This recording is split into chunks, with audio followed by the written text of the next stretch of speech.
Dance होगा। हाँ हो जाएगी।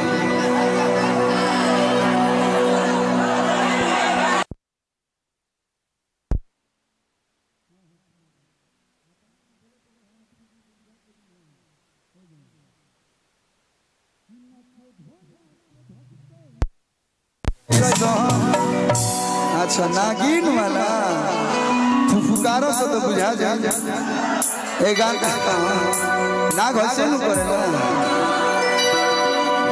लांगे भगिया के गोला नमकीन जैसन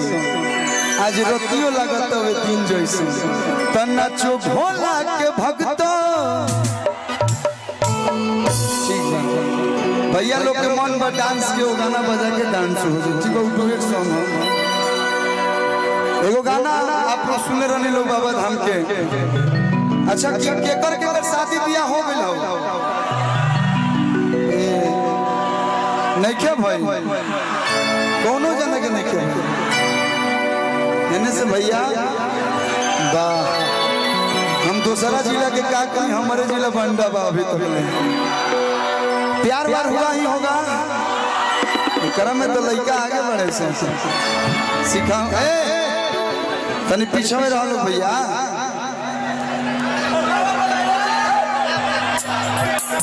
तनी पीछे में रहो साउंडवा घर लेके जी बोले कि संडे के सुनो हमार बुक भी गाड़ी असनो ही में पापा औरी मम्मी जात बाड़ी बड़ी मशहूर होला वही जाके संखा बोला अरे औरी बोल चाही का सना लइकवा कहता कि हम जाई पर तो बोला तारा की का चाहिए तो लइकिया कह दिया कि चूड़ी हरियारा का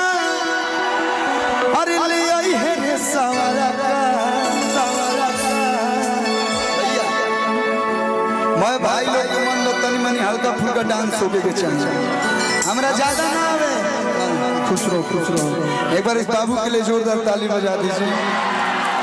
आप लोग का क्षेत्र का आप लोग का घर का लड़का है ये गर्दा ना चलई हो एक उम्र में तो हम इतना ना नचत रही बहुत अच्छा सिंगर बहुत अच्छा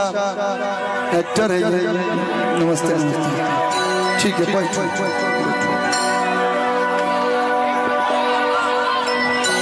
पैसा ले दो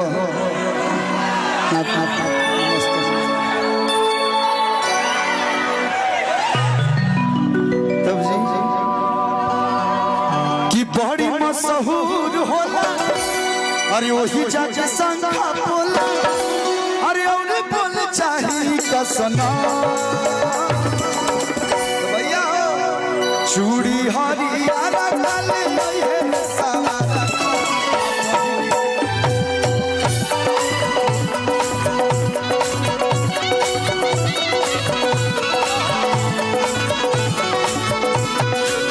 संडे के सुना बुक भी गाड़ी सोनही में पापा मम्मी चाचा बाड़ी बड़ी मशहूर होला वही जाके संग बोला और बोल चाहे का सना चूड़ी हरियारा ताली बजाते हो भैया हेलो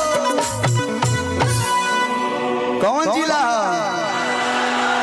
हई बघवा के बाघ जिला बक्सर हो बक्सर जिला मतलब लयदार जिला रंगदार जिला रंगबाज जिला बाघ जिला हई जिला में जब आपके भाई कमर हिलाई तो हाथ ना कम ताली बाजी हो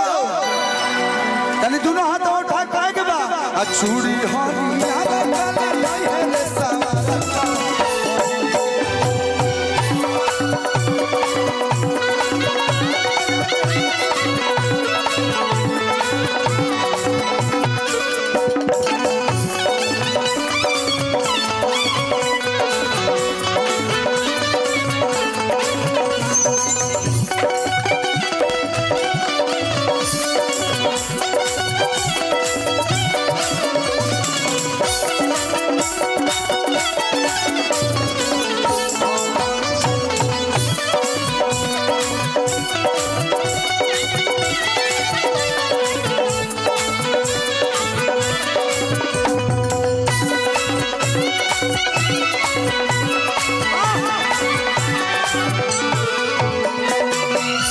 लड़कवा कहता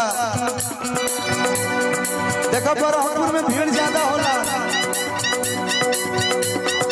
जी धन्यवाद।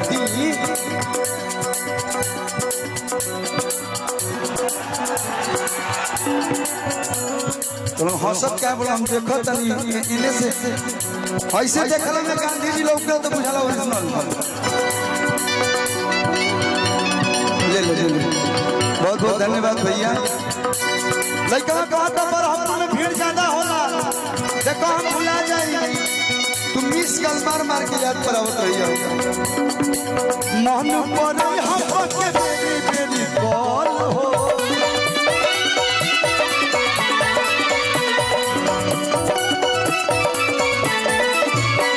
मन पर हम के बेरी बेरी फोन हो।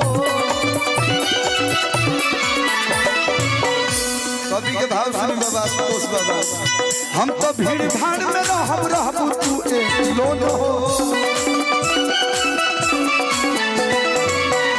धाम क्या भवैया के मत प्रसादी किया दे ताहर मम्मी पापा संग में रही हो भैया। कतनो जमाना फास्ट हो जा लेकिन केहू गर्लफ्रेंड के नाम से ना सेव करेला। माँ बाप का ये संस्कार है, माँ बाप से डर है। लड़किया कह दिया कि ताहर मम्मी पापा संग में रही हो घरी घरी करब फोनू का कही हो कि यारे यारे मोर सोना कितनी तुम अच्छी होना कि रब याद हरदम चूड़ी हरिया